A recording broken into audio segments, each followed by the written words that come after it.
मी बोरकर गुरुजी, विश्वज्योतिषाचार्य, ब्रह्मांड ज्योतिष कार्यालय, मुक्काम पोस्ट रावेर, जिल्हा जळगाव, महाराष्ट्र. रावेरचा पिनकोड नंबर आहे 425508 आणि माझा मोबाईल नंबर आणि व्हॉट्सॲप नंबर एकच आहे, 9850155558. आपण मला प्रत्यक्ष भेटू शकतात. भेटीच्या अगोदर एक दिवस अगोदर मोबाईल करायचा आणि निघतेवेळी पण मोबाईल करायचा. काही वेळेला आदल्या दिवशी मोबाईल करतात आणि दुसऱ्या दिवशी त्यांना काही कारण निघते, पण ते मला कळवत नाही, ते येत नाही, पण मी अडकून पडतो. म्हणून मी एक नियम असा ठरवला आहे की ज्या दिवशी आपण मोबाईल कराल त्या दिवशी मी हजर राहील, कारण इतर समस्याग्रस्तांच्या अडचणी वाढतात, म्हणून हा नियम. बुधवारी कार्यालयाला सुट्टी असते, हा नियम झाला. परंतु काही कारणास्तव कुठे गेलो नाही तर कार्यालय सुरू पण असते, दौरे सारखे सुरू असतात.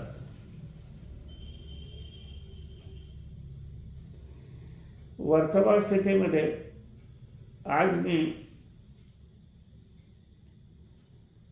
जो व्हिडिओ केला आपण रावेर ते पुण्याच्या दरम्यान,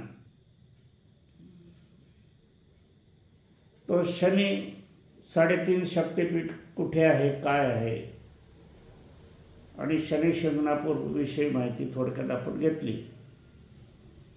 याविषयी मला आज भरपूर फोन आले, मोबाईलद्वारे विचारणा केली आणि सर्वजण आश्चर्यचकित झाले की आपण शनीविषयी जी अचूक शक्तिपीठं सांगितली, आम्हाला ती माहिती नव्हती, ज्ञात नव्हती.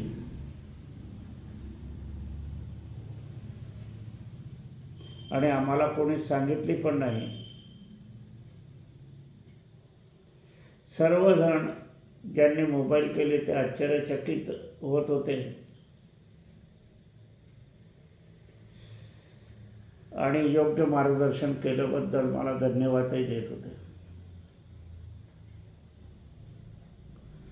आपण जे काही श्रद्धा ठेवतो, पूजापाठ करतो, अभिषेक करतो, व्रतवैकल्य करतो, त्या ठिकाणी इतिहास पाहिजे. ज्या गोष्टीला इतिहास नाही ती गोष्ट कमी महत्त्वाची होते.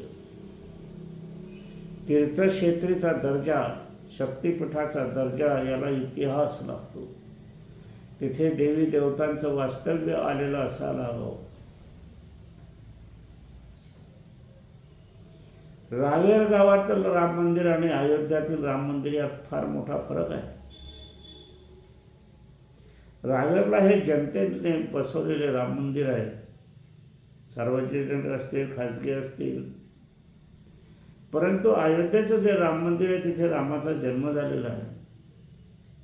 रामेश्वरला रामाने स्वतः लिंग तयार करून बसवलेलं आहे. गोकर्णाला रावणाने जे शिवलिंग घेऊन आला होता आणि त्याला ते घरी न्यायचं होतं, अजरामर व्हायचं होतं, त्यावेळेला गणेशांनी ते लघुशंका रावणाला झाली आणि वेळेत आले नाही म्हणून श्री गणेशाने ते शिवलिंग गोकर्णाला ठेवलं, म्हणून त्याला महत्त्व आहे. म्हणजे कुठलंही आपण कार्य करत असलं त्याला इतिहास पाहिजे. संत महात्म्य यांचा दर्जा फार मोठा आहे. त्यांना स्वतः परमेश्वर भेटायला आले होते.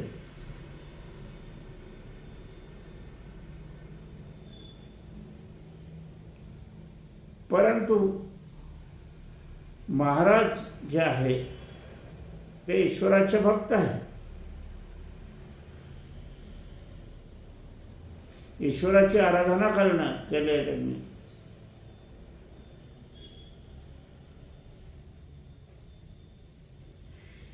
असा योग असत असताना मला आज आठवणीनं, आज मी थकलेलो आहे तरी पण शनी वक्री भवनात मधले पुढचे राशी सांगा. बरोबर आहे, त्यांचं सांगायलाच हवं.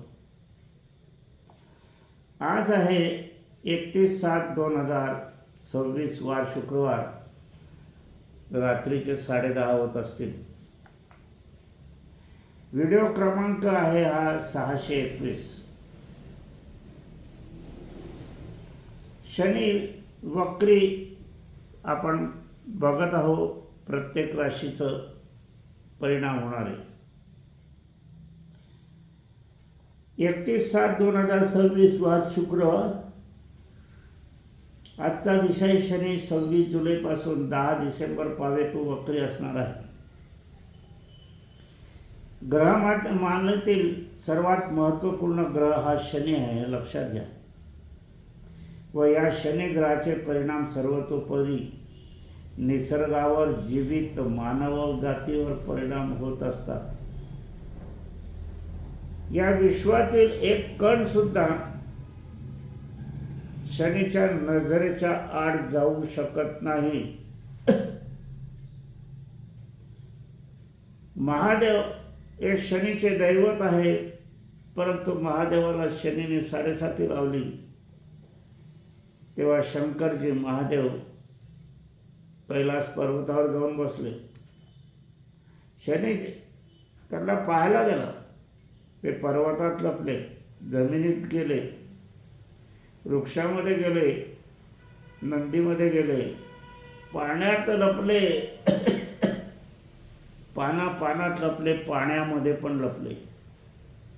अवतार वेगवेगळे घेतले.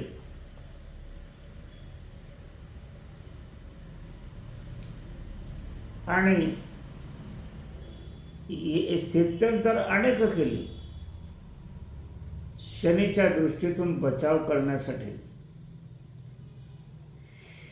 परंतु महादेव शंकरजी हे शनीचे दैवत होते. हे पण तितकंच करा. आणि मग 7.5 संपली, सुटली. आणि हसून महादेव शंकर शनीला म्हणताय आहे, पहा माझ्यावर काहीही परिणाम झाला नाही, काहीही क्लेश आले नाही, काही समस्या उद्भवल्या नाही, माझ्यावर तुझा काहीही परिणाम झाला नाही. परंतु मी हे वर्णन करताना आपल्या लक्षात आलं का, शनीला ने जे 7.5 लावली आणि महादेव शंकरांना काही परिणाम झाले नाही, त्याचं वर्णन याच्यात नाही आहे आणि झाले पण नाही. मग 7.5 कशी लागली असं तुम्हाला आश्चर्य वाटत असेल. शनीने हसून उत्तर दिलं आहे, देवा तुमची जी धावपळ झाली, इकडे लपू का तिकडे लपू, पाण्यात लपू का आकाशात लपू, कैलासावर कुठे लपू, झाडात लपू, पानात लपू, पाण्यात लपू, नंदीमध्ये लपू, कणाकणामध्ये तुम्ही लपले, धावपळ तुमची झाली, हीच तुमची 7.5. पाक कसा आहे. शनीने कोणालाही सोडलं नाही. आपण तर यत्किंचित आहोत. शनीचं भाग्य आपण पाहायला गेले तर शनी भाग्यात सुद्धा देतो. कर्म पाहिजे. आता कर्म कोणतं पाहिलं माझ्या याच्याविषयी मला विचारणा अनेकांनी केली आहे. आई वडिलांविषयी, सासू सासऱ्याविषयी कर्म असेल तरच तुम्हाला 7.5 पासून मुक्तता मिळेल, अन्यथा नाही. तुम्ही कुठेही बसा, मंदिरात जाऊन बसा, गंगेवर बसा, गंगेच्या पाण्यात बुडा, दारं लावून घ्या,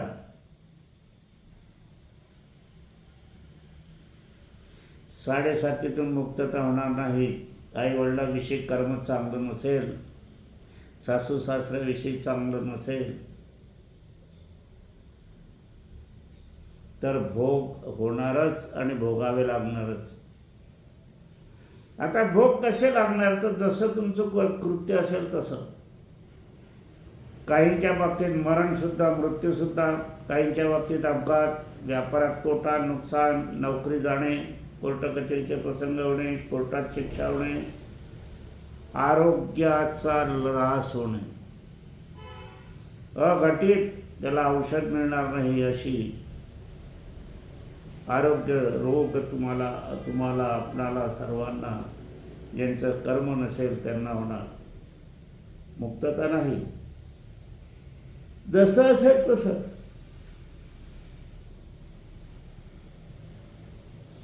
त्याच्याविषयी आपण वेगळं बोलणार आहोत. तर आज आहे आपण घेणार आहोत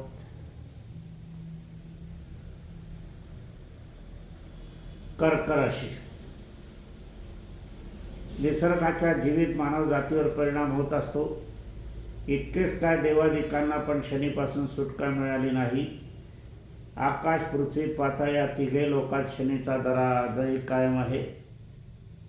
आस पावेतो आपण मेष, मीन, कुंभ, धनु, सिंह, तुला, वृषभ, मिथुन या राशीवरील आपण शनी वक्री आणि 10 डिसेंबर पावेतो काय परिणाम होणार याची संभावना मी तुम्हाला सांगितलेली आहे.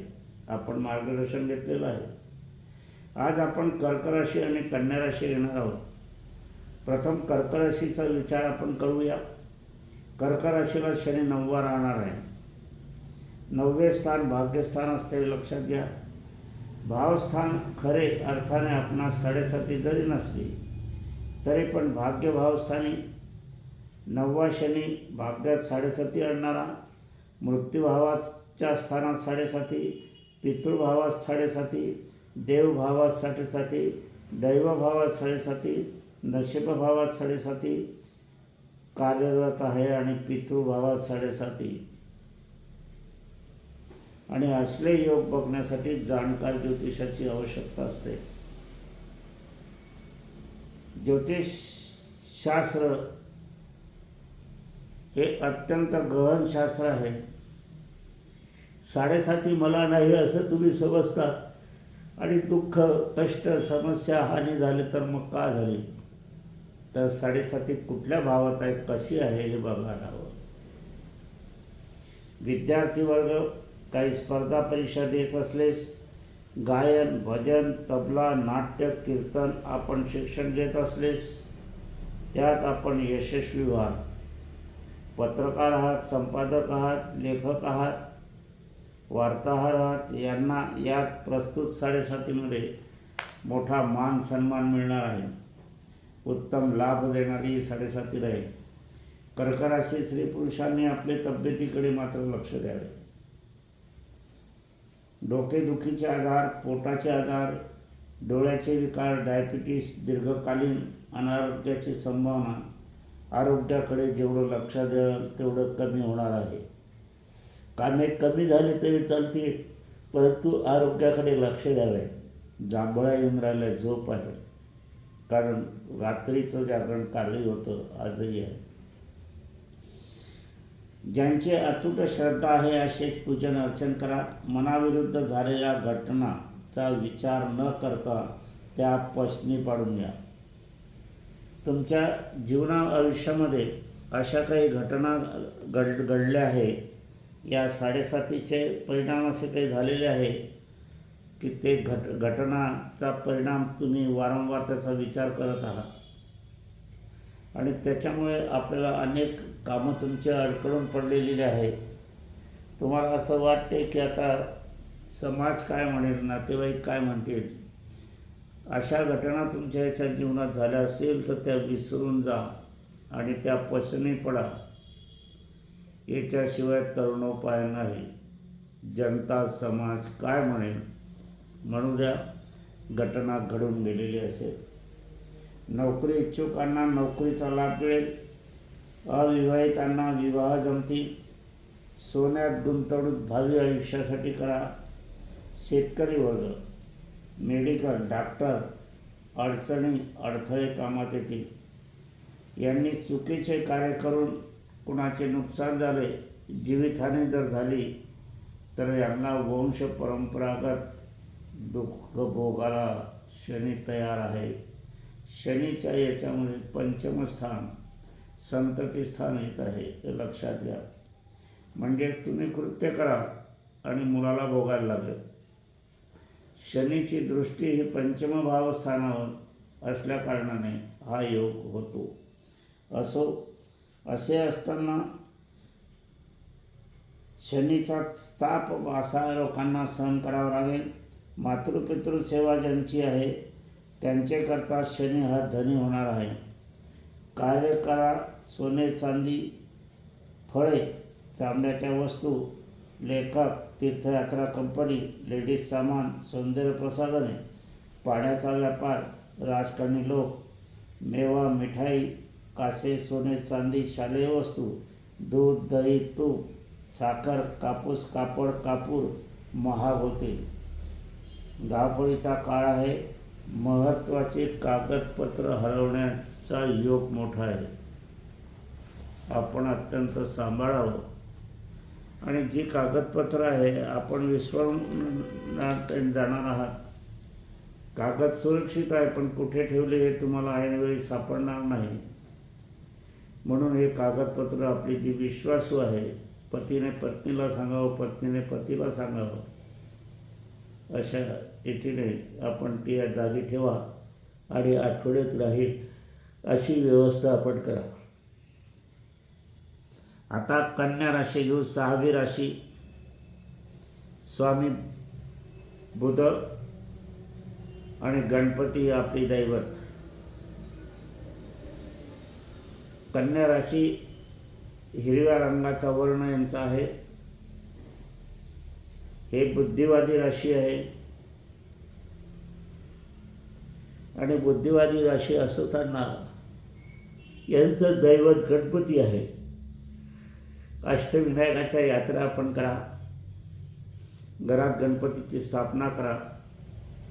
या वर्षी तुम्ही गणपती आणाल ना तर हिरव्या रंगाचं वस्त्र, हिरव्या रंगाचं सोवळं असलेली गणपतीची मूर्ती आणा.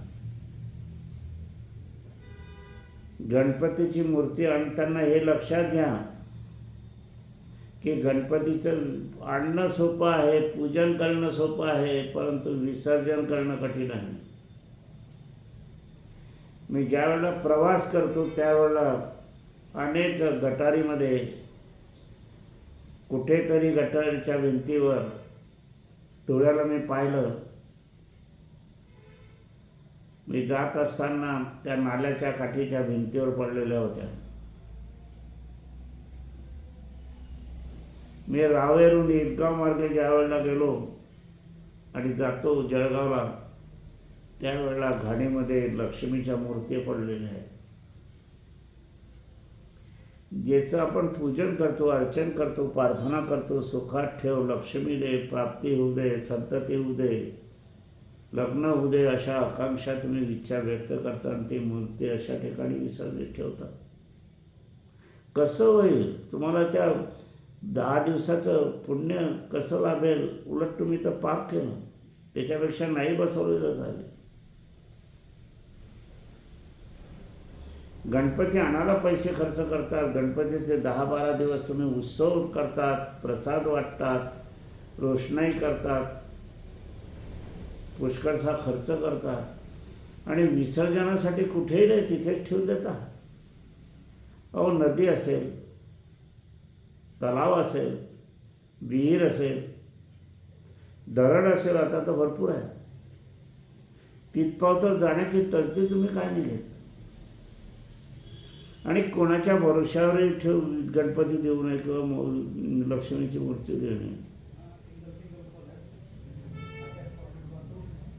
तुम्हाला स्वतःला ती विसर्जन करायची आहे. इतरांना विसर्जन करणं म्हणजे काही भाजीपाला आणणं नाही आहे. हे लक्षात आपण घ्यायला पाहिजे. कन्या राशीचं आपण बघणार आहोत. 10 डिसेंबर 2026 पाव येतो. असं असताना शनी वक्री आहे. सांसारिक वाद होण्याची संभावना, वादाला शेजारची मंडळी, नातेवाईक मंडळी कारणीभूत, आजारपण, राजकारणी व्यक्तीबद्दल अस्थिरता, अपघाताचं भय या काळात आहे. असले परिणाम 10 डिसेंबर 2026 पावेत होण्याची शक्यता आहे. चांदी धातूत बचत करावी. पुढील भावी आयुष्यासाठी कापूस, चांदी, सोने तेजीचे भाव, सर्व डाळी, सर्व धान्य तेजी, अपघाताचं भय, पुनरपी, आजारपण, ऑपरेशन याबाबत मात्र काळजी घ्यावी. या काळात ज्या महिलांच्या डिलिव्हरीचा काळ आहे, 26 जुलैपासून शनी वक्री झाला आहे, तर 10 डिसेंबर पावतर आहे, 11 डिसेंबर पावतर आहे. तर या काळामध्ये तुमचे महिलांची डिलिव्हरी असेल, त्यांना सिझरचा सल्ला दिला असेल, सिझरियनचा सल्ला दिला असेल, तर आपण सावध राहावे. आपण दुसऱ्या डॉक्टरांना दुसऱ्या गावात सुद्धा जाऊन आपली तब्येत दाखवा. पहिल्या डॉक्टरांचं म्हणणं सांगू नका, नाही तर दुसरा डॉक्टर काही न विचार करतात त्याच्यावरच ते निदान करतो. म्हणून ती कोणत्या डॉक्टरकडे गेलो, कसे निदान झालं, काय सांगितलं हे अजिबात सांगू नका. सरकारी दवाखान्याचा सल्ला अवश्य घ्या. असे असताना या काळात ज्या महिलांचे डिलिव्हरीचं आहे त्यांनी याबाबत सावधानता बाळगावी. नंतर आपल्याला निर्णय घ्यायचा आहे. अविवाहितांना विवाहाची स्थळ येणार आहे. इच्छा असले शुभमंगल सावधान होईल. नोकरीची इच्छा ज्यांची आहे त्यांनी प्रयत्न करावा, त्या प्रयत्नाला यश येईल. शेतकरी वर्गास अत्यंत उत्तम काळ आहे. वाडवडिलांची शेती असेल तर उत्तम लाभ मिळेल, परंतु वाडवडिलांची सेवा, सासू सासऱ्यांची सेवा शुश्रूषा केला असेल तरच, नाहीतर नैसर्गिक आपत्ती शनीची ठरलेलीच आहे. मोह लोभ यापासून दूर राहावे. फसवणुकीची शक्यता आहे. नोकरीत पगार वाढ होईल, बढती होईल. आपण दुसरीकडे नोकरी शोधण्याचा प्रयत्न नाही केला तरी चालेल. व्यापारी वर्गात बुडीत उधळी वसूल होईल. कर्ज समस्या संपत्ती, बहीण भावामध्ये वाद होण्याची संभावना आहे, तर त्याबाबत मात्र आपण सावधान असावं. असो, आजच्या कार्याला विराम देऊया. विराम देण्यापूर्वी माझी पत्नी स्वर्गीय सौ निर्मलाबाई बोरकर यांना अभिवादन करूया. ब्रह्मांड कार्यालयातून यंत्रसिद्धीचं वाटप सुरू झालेलं आहे, वेगाने सुरू झालेलं आहे. कारण आता दसरा, दिवाळी, गणपती, नवदुर्गा उत्सव, अनेक उत्सवाचा काळ सुरू होणार आहे. त्याच्यामध्ये हे यंत्रसिद्धीचं पूजन अत्यंत भाग्यकारक, लाभकारक, मनात इच्छा पूर्ण करण्याची शक्यता योगायोगाचं आहे. श्रद्धा ज्यांची असेल त्यांनीच मागवावी. यंत्रसिद्धी कास प्रेम करावी लागणार आहे. कास प्रेम केले म्हणजे यंत्राला टोक नजर बाधा लागत नाही. यंत्राला स्फटिकाचं रूप प्राप्त होते आणि स्फटिकाचं रूप प्राप्त झालं की ते लवकर प्रभावित होतात. ही यंत्र धार्मिक नाही आहे, परंतु ही जातीपातीवर ईश्वराचं अधिष्ठान, याच्यात जे आहे ते ग्रहाचं अधिष्ठान आहे. याच्यामध्ये कुठलेही महाराज नाही. हे ग्रहाधीन असल्या कारणाने आपण सर्वांना दिसेल अशी या ठिकाणी लावायला हवी. कारण आपल्याकडे काही व्यक्ती अशा असतात की आपली इच्छा नसताना ते येऊन बसतात, वार्तालाप करतात, चहापान होते. आपल्याला संपत्ती जी येते ती चांगल्याच प्रकारची येते असं नाही. कुठेतरी पडलेली, कुठेतरी वाईट माणसाची चरणाद्वारे येते. भाजी येते, धान्य येते, वस्तू येतात. याचं शुद्ध रूप व्हावं म्हणून या यंत्राच्या हालमधून ज्या वस्तू येतील त्या शुद्ध येतील. काही जनावरं आपण पाळतात त्या इतरत्र भटकतात आणि काही जनावर हे अशुभ असतात. त्याचं शुभत्व राखण्याचं कामसुद्धा हे करणार आहे. यंत्राच्या सान्निध्यात जे व्यक्ती अशुभ असतील, त्यांची नजर अशुभ असेल, त्या नजराचा प्रतिलाभ करण्याची ताकद या यंत्रात आहे. आम्ही हे विनामूल्य देत आहोत. आपल्याला फक्त मागणी करायची आहे, मोबाईल करावा आणि पूर्ण पत्ता आपल्याला सांगावा लागेल. आम्ही स्पीड पोस्टाने हे पाठवू, कारण काहींची अशी तक्रार आलेली आहे की त्यांना यंत्रसिद्धी फार उशिरा मिळते किंवा काही मिळतसुद्धा नाही. असो, ज्यांना श्रद्धा असेल त्यांनी ती मागवावी. आजचा विषय इथेच समापन करण्यापूर्वी माझी पत्नी स्वर्गीय सौ निर्मलाबाई बोरकर यांना अभिवादन करूया आणि राहिलेल्या ज्या राशी आहे त्या पुढच्या व्हिडिओत आपण घेऊया. ज्यांना व्हिडिओ आवडत असेल त्यांनी ती शेअर करावे. आपल्याला पुण्याचा लाभ मिळेल, यातून मला समाधान मिळेल. ज्यांना माझे मतं आवडत असेल त्यांनी प्रतिक्रिया लेखी दिल्यास उत्तम. ज्यांना माझी मतं आवडत नसेल, नकार असेल, त्यांच्याबद्दल माझ्या मनात राग नाही, रोष नाही. आशीर्वाद देत असताना सर्वांना मी आशीर्वाद देतो. हे कार्य माझी पत्नी स्वर्गीय सौ निर्मलाबाई बोरकर यांचं असल्याकारणाने त्या स्वर्गातून सुद्धा आपणाला आशीर्वाद देतील. असो, शुभमंगल.